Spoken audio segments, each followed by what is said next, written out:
He does talk about kind of how Harry's pride and also his empathy really kind of like almost fucks it up for him because Harry almost didn't do the second task. Because he didn't ask Neville. And I think that's really interesting that that's the part where Crouch's plan fell apart because Crouch doesn't really know how Neville is perceived by his classmates. And based on Crouch's behavior, there's a good chance she's a bit of a sociopath, which would make sense that there's certain social cues he might struggle with.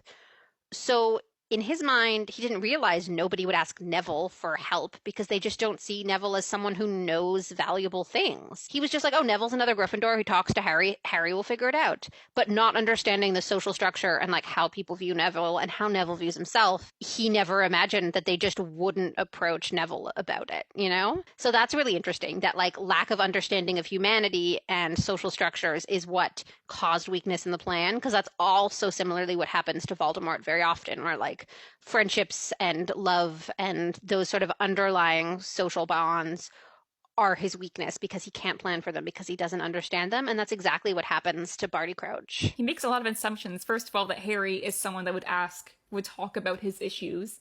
The only people he talks about his issues with are Ron and Hermione because he trusts them, but he doesn't share like any issues he's having generally with the greater Gryffindor house. And Neville is also someone that doesn't really talk about his hobbies. Like he knows people aren't really interested in what he's interested in, so he's not going to be off the top at breakfast being like, "Hey, I heard about this plant that can make you have gills." He doesn't know. He doesn't know that Harry's trying to figure out how to breathe underwater. No one told Neville that Harry's trying to breathe underwater. So, you know, that's just not a thing that Neville would know to share. And it's just so interesting to me that that's again one of the weaknesses of the Death Eaters in general, of the lack of understanding about that kind of stuff.